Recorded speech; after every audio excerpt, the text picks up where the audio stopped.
माझं नाव सुनंदा आहे. मी 20 वर्षाची तरुणी आहे. माझी घरची परिस्थिती खूप गरिबीची होती. तरी त्या परिस्थितीमधून माझ्या घरच्यांनी माझं शिक्षण पूर्ण केलं होतं. त्यांना खूप वाटायचं की त्यांच्या मुलीने शिक्षण शिकून कुठेतरी चांगल्या ठिकाणी नोकरी करावी आणि म्हणूनच मी सुद्धा शिक्षणामध्ये खूप हुशार होते. मी खूप अभ्यास करायचे आणि अभ्यास करत-करत कामसुद्धा करत होते. मी एका कपड्याच्या दुकानात कामाला होते. त्या कपड्याच्या दुकानातून मला महिन्याला ₹5,000 भेटायचे. आणि त्या पैशामध्येच मी माझा स्वतःचा सर्व खर्च करत होते. मी घरातल्यांचा रुपयासुद्धा घेत नव्हते, कारण माझ्या घरातील परिस्थिती ही खूप गरिबीची होती. आणि जे काही कमवून आणले जात असायचे पैसे, ते घरामध्ये जात असायचे.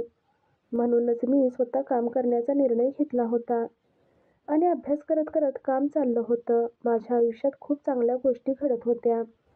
मला चांगले मार्क्स पण पडत होते. आणि चांगल्या ठिकाणी मी काम करत होते. कामाच्या ठिकाणी लोकही खूप चांगली होती. मला सर्वजण खूप समजून घेत असायचे आणि सर्वांच्या मध्ये तर माझी एक छान मैत्री झाली होती. दुकानाचे दोन्ही मालक पण मला खूप मदत करायचे. त्या दोघांच्या मदतीनेच मी चांगली त्या दुकानामध्ये रमली होते. थोडंसं दिवसभर काम करावं लागायचं, परंतु कधीच कंटाळा येत नसायचा, कारण सोबतची लोकही खूप मनमिळाऊ होती. मी थोडी जरी नाराज असले तरी मला सर्वजण विचारायचे की सुनंदा काय झालं आज? का नाराज आहेस? सर्वजण माझी काळजी घेत असायचे. एके दिवशी मला कामावर जायला उशीर झाला आणि उशीर झाल्यामुळे मला माझी आई म्हणाली की सुनंदा आज तुला खूप उशीर झाला आहे. एक काम कर, आजचा दिवस कामावर जाऊ नकोस. माझी पण तब्येत खूप खराब आहे. आजचा दिवस तू घरीच थांब. माझ्याजवळही कोणी नाही. आईने तसं म्हटल्यामुळे मी कामावर जायचं कॅन्सल केलं. अगोदर तर मला उशीर झालाच होता आणि आई घरी आजारी होती आणि तिच्याजवळ थांबायला सुद्धा कोणीच नव्हतं. म्हणूनच मी त्या दिवशी कामावर गेले नाही. मी त्या दिवशी ठरवलं होतं की दिवसभर आईजवळ थांबायचं आणि तिची सेवा करायची. त्या दिवशी जे काही झालं ते मी कधीच विसरू शकणार नाही. त्या दिवसाची आठवण जरी मला आली तरी माझं शरीर हे थरथर कापतं. तो दिवस हा माझ्या आयुष्यातला अतिशय घाणेरडा दिवस होता. त्या दिवशी माझ्या आईने मला मुद्दामून घरीच बसवून घेतलं होतं. तिला वाटत होतं की तिची मुलगी एका कपड्याच्या दुकानात काम करते आणि तिला जास्त पैसेसुद्धा देतात. पैशासोबत तिला कपडेसुद्धा दिले जात होते. माझी आई माझ्यावरती डाऊट घेत होती, खूप शंका प्रवृत्तीची होती आणि त्यामुळे तिने मला त्या दिवशी घरी बसायला सांगितलं होतं. त्या दिवशी मी घरी बसले आणि बरोबर 1 वाजता आमच्या घरी 4 माणसे आली. मी आईला विचारलं, आई हे लोक कोण आहेत? आई मला म्हणाली, काही नाही, तू चांगली साडी नेसून हे लोक तुला बघायला आले आहेत. मला ते ऐकून शॉकच बसला होता की अचानक मला न सांगता माझ्या आईने लोकांना मला बघण्यासाठी घरी बोलावलं होतं. म्हणजेच त्या दिवशी माझा बघण्याचा कार्यक्रम होता. मी त्या लोकांच्या समोर काहीही न बोलता गुपचूप साडी नेसून बाहेर आले. 4 लोकं आली होती. 4 लोकांमध्ये 1 ही स्त्री होती आणि 3 पुरुष होते. त्या लोकांनी मला खूप जास्त प्रश्नसुद्धा विचारले. मी त्यांना त्यांच्या प्रश्नांची उत्तरे पण दिली आणि माझं बोलणं बघून त्या लोकांना माझा राग आला. ते म्हणाले, तुमच्या मुलीला तर भयंकरच घमंड आहे. माझ्या आई त्याच्यासमोर हात जोडू लागली. ती म्हणाली, असे नका म्हणू. आमची मुलगी घमंडी नाही हो. ती खूप साधी सिंपल आहे. मला एक गोष्ट समजत नव्हती की माझी आई त्या लोकांच्या समोर हात का जोडत होती. त्या लोकांनी माझ्या आईला बाजूला सारलं आणि माझ्या हाताला धरून आतमध्ये मला ओढून घेऊन गेले. माझी आई तर आजारी होती. तिला जास्त हालचाल करायला जमत नव्हती, म्हणून ती एका कोपऱ्यात जाऊन बसली. त्या लोकांनी त्या दिवशी माझं घमंड उतरवण्याचं ठरवलं होतं. त्यातील सर्वात वयस्कर माणूस हा सर्वात अगोदर माझ्या रूममध्ये आला आणि त्यांनी माझ्या शरीरावरचे कपडे काढले. माझी साडीही काढून बाजूला लांब फेकून दिली आणि मला म्हणाला, हे बघ, तुझ्या घरातल्यांनी आमच्याकडून ₹10,00,000 कर्ज घेतलं आहे आणि हे कर्ज आज तुला फेडावं लागेल. असं म्हणूनच त्या 50 वर्षाच्या वयस्कर माणसाने त्या दिवशी माझ्यावरती अत्याचार केला. भयानक अत्याचार तो माणूस माझ्यावरती करत होता आणि तो एकटा ते सर्व करून थांबला नाही. त्यांच्यासोबत असणाऱ्या आणखी 2 माणसांना सुद्धा त्यांनी आतमध्ये बोलावलं आणि सर्व काही करायला लावलं. त्या दिवशी माझं शरीर हे थरथर कापत होतं. त्या दिवशी माझ्यावरती जो काही अत्याचार झाला तो अत्याचार अतिशय भयानक होता. मला एक गोष्ट समजत नव्हती की माझ्या घरच्यांनी 10,00,000चं कर्ज घेतलं होतं हे कशासाठी घेतलं होतं. आणि त्याची परतफेड का केली गेली नाही? त्या दिवशी माझी जी अवस्था होती ती अवस्था कधीच कोणत्या मुलीची होऊ नये असं मला वाटतं. 50 वर्षाच्या वयस्कर माणसाने त्या दिवशी माझ्या शरीराचे लचके तोडले होते आणि त्याच्यासोबत दुसरे 2 माणसेसुद्धा त्यांनी सोबत घेतली होती. आणि तेवढं करून ती लोकं थांबली नाहीत. त्यांनी पुन्हा ते सर्व काही जाऊन माझ्या आईसोबत सुद्धा केलं. माझ्या आईला तर काही सहन झालं नाही. जागेवरती बिचारीचा मृत्यू झाला. तो अत्याचार, तो अन्याय करत असताना त्या लोकांना माझ्या आईचा मृत्यू झालेला सुद्धा समजला नाही. एवढा भयानक तो दिवस, त्या दिवशी तो दिवस होता. त्या दिवशी आम्हा दोघांच्यावरती भयंकर अत्याचार केला गेला. आमच्या घरामध्ये एकतर मी, माझी आई, आम्ही दोघीच होतो. माझ्या आईने मला खूप मेहनत करून शिकवलं होतं, मोठं केलं होतं आणि ती वय झालेलं असताना सुद्धा काम करत होती.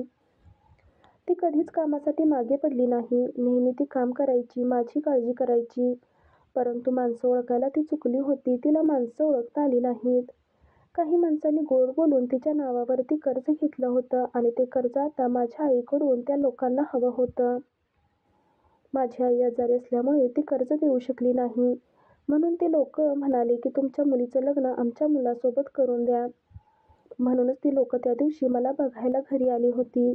परंतु माझं बोलणं त्या लोकांना आवडलं नाही. त्यांना त्यांच्यामध्ये घमंड दिसला आणि त्यामुळेच त्या लोकांनी त्या सर्व गोष्टी केल्या. त्या दिवशी जे काही झालं त्यामुळे माझं शरीर हे थरथर कापत होतं.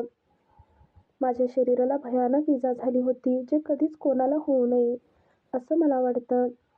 जे की मी सहन केलं ते कधीच कोणी सहन करू नये असं मला वाटतं. तो दिवस हा माझ्यासाठी माझ्या आयुष्यातील अतिशय वाईट आणि काळा दिवस होता. माझ्यासोबत तर सर्व काही गोष्टी झाल्या, परंतु त्या सर्व काही गोष्टी त्या लोकांनी माझ्या आईसोबत सुद्धा केल्या होत्या आणि त्यामध्येच माझ्या आईचा मृत्यू झाला होता, जीव गेला होता आणि तसेच आम्हाला टाकून ती लोकं निघून गेली. मी तशा अवस्थेत उठायचा प्रयत्न केला आणि शरीर हे मला साथ देत नव्हतं. तरी मी प्रयत्न केला. कसं तरी अंगावरती मी कपडे घातले. माझं शरीर हे पूर्णपणे निर्वस्त्र केलं होतं. त्या लोकांनी ते शरीर झाकण्याचा मी प्रयत्न केला आणि आईकडे आली. आईकडे येताक्षणी समजले की आई तर मला सोडून गेली आहे. माझ्यापेक्षा भयानक अवस्था त्या लोकांनी माझ्या आईची केली होती. एकतर माझी आई ही खूप आजारी होती. तिला जास्त हालचाल करायला जमत नव्हतं आणि तशा अवस्थेत तिच्यावरती अत्याचार केला गेला होता आणि हेच बघून माझं काळीज त्या दिवशी फाटलं. मला खूप वाईट वाटलं. खूप त्राससुद्धा झाला होता. मी आरडाओरडा केला. शेजारची लोकं गोळा केली आणि शेजारच्या लोकांनी ते सर्व काही बघितलं. शेजारची लोकंसुद्धा आश्चर्यचकितच झाली होती. त्यांनासुद्धा काय करायचं हे कळेना. तेवढ्यातच शेजारच्या काकांनी पोलिसांना फोन लावला. पोलीस घरी आल्याने पोलिसांनी सर्व काही चौकशी करायला सुरुवात केली. त्या दिवशी मी ठरवलं होतं की शांत बसणार नाही आणि कोणाचाच अन्याय सहन करून घेणार नाही. कारण आज जे माझ्या आईसोबत झालं ते उद्या माझ्यासोबत होऊ शकतं आणि म्हणूनच जे लोक आमच्या घरी आले होते त्या लोकांच्या विरोधात मी पोलिसांकडे तक्रार केली आणि त्या तक्रारीचं निवारण करण्यासाठी विनंतीसुद्धा मी पोलिसांना केली. मी सुद्धा लहानच होते, तरीही मी ते सर्व काही करायची हिंमत दाखवली होती आणि झालेली सर्व घटना मी पोलिसांना खरी खरी सांगितली होती. पोलिसांनी देखील मला मदत करण्याचे वचन दिलं होतं आणि जी तक्रार मी दाखल केली त्या तक्रारीवरती पोलिसांनी कसून चौकशी केली आणि त्याच लोकांनी त्यांना अटकसुद्धा केलं. ती लोकं तरीसुद्धा जे काही केलं त्या गोष्टींवरती नकार देत होते. मला ओळखायला ते तयारच नव्हते. परंतु आमच्या एरियामध्ये लावलेला कॅमेरा, मला ते लोकं आमच्या घरी आलेले गेलेले हे सर्व काही दिसत होतं आणि त्या एकच पुराव्यावरती आणि माझ्या बोलण्यावरती विश्वास ठेवून पोलिसांनी त्या लोकांना अटक केली होती. पोलिसांनी त्या लोकांना अटक केल्यानंतर त्यांना शिक्षासुद्धा देण्यात आली आणि त्यावेळी त्या 4 लोकांमध्ये असणारी एक स्त्री ही माझ्यावरती जोरजोरात ओरडू लागली. ती मला म्हणू लागली की तुझ्यासारख्या मुलीसोबत हे असंच व्हायला हवं होतं.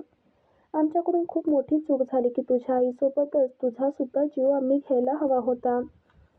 जर तू जगलीच नसतीस तर आज आमच्यावरती ही वेळ आली नसती. अगं तुझ्यासारख्याच काय तर प्रत्येक मुलीसोबत असंच व्हायला हवं होतं. तुझ्यासारख्याच प्रत्येक मुलीसुद्धा नालायक आहेत. तुझ्यासोबत जे झालं ते अतिशय चांगलं झालं आणि असंच व्हायला हवं होतं. हे ती माझ्यावरती ओरडून ओरडून बोलत होती. हे सर्व काही पोलिसांनी त्यांच्या डोळ्यांनी बघितलं होतं. मग पोलिसांनी आणखीन जास्त काळ त्यांना शिक्षा व्हावी यासाठी प्रयत्न केले. खरंच त्या दिवशी जे काही झालं तो अतिशय घाणेरडा दिवस होता, जो मी कधीच कोणाला जास्त सांगू शकणार नाही. तरी आज तुम्हा सर्वांना सांगण्याचा प्रयत्न करते. माझ्यासोबत जे काही झालं त्याला सर्वात प्रमुख व्यक्ती ही जिला माझा घमंड दिसत होता आणि त्या घमंड दिसल्यामुळेच तिने तिच्या घरातील पुरुषांना माझ्या अंगावरती लोटलं होतं आणि तिने जे काही केलं त्याचं थोडंसुद्धा दुःख वाटत नव्हतं. उलट तिला वाटत होतं की माझ्या आईप्रमाणे माझा सुद्धा जीव जायला हवा होता. एक स्त्री ही दुसऱ्या स्त्रीला किती नीच वागणूक देते. एक स्त्री ही दुसऱ्या स्त्रीची सर्वात मोठी शत्रू आहे असंच आपल्याला दिसून येतं. माझ्यासोबत तर एका स्त्रीनेच खूप मोठा विश्वासघात केला. त्या स्त्रीला माझ्यावरती थोडीसुद्धा दया आली नाही. माझ्या घरामध्ये मी आणि माझी आजारी आई आम्ही दोघेच राहत होतो. आता आईसुद्धा मला सोडून गेली आहे. घरामध्ये फक्त मी एकटीच. थोडासुद्धा विचार केला नाही. काही स्त्रिया थोडासुद्धा विचार करत नाहीत, परंतु काही स्त्रिया ह्या खूप चांगल्या आहेत, ज्या प्रत्येक गोष्टीचा विचार करतात. परंतु शेवटी मला जे काही दिसलं ते असं होतं की एक स्त्री ही दुसऱ्या स्त्रीला खूप नीच वागणूक देते. आपण म्हणतो की स्त्रियांचे खूप दुश्मन आहेत, शत्रू आहेत, परंतु एका स्त्रीची शत्रू ही दुसरी स्त्रीच असते, हे लक्षात घ्या. मला माझ्या शेजारील लोकांनी सुद्धा खूप मदत केली. मी पोलिसांच्या मदतीने त्या सर्व गुन्हेगारांना शिक्षा देण्याचा प्रयत्न केला आणि त्यांनी तो प्रयत्न यशस्वीरित्या पार सुद्धा पाडला. त्यांना शिक्षा सुद्धा देण्यात आली. मला फक्त एकच गोष्ट तुम्हाला सांगायची आहे की माझ्यासोबत जे काही झालं ते कधीच कोण्या दुसऱ्या मुलीसोबत होऊ नये. आणि काही लोकही कोणत्याही लोकांकडून आपल्या नावावरती पैसे घेत असतात आणि पुन्हा त्या पैशांची परतफेड ही आपल्यालाच करावी लागते. आणि जर ती आपल्याकडून झाली नाही तर अशी ही वागणूक आपल्याला दिली जाते. म्हणूनच आपल्या लोकांवरती सुद्धा जास्त विश्वास हा कधीच ठेवू नका. प्रत्येक लोक ही अशीच विश्वासघात करतात. काही जण हे अतिशय वाईट प्रवृत्तीचे असतात आणि त्यांना आपण ठेचणं हे अतिशय गरजेचं आहे आणि महत्त्वाचं आहे. त्यामुळे समाजात राहताना अतिशय काळजी घ्या, स्वतःची आणि आपल्या परिवाराची सुद्धा. बाकी तुम्ही समजूतदार आहात. व्हिडिओ आवडल्यास लाईक आणि चॅनेलला सबस्क्राईब नक्की करा. धन्यवाद.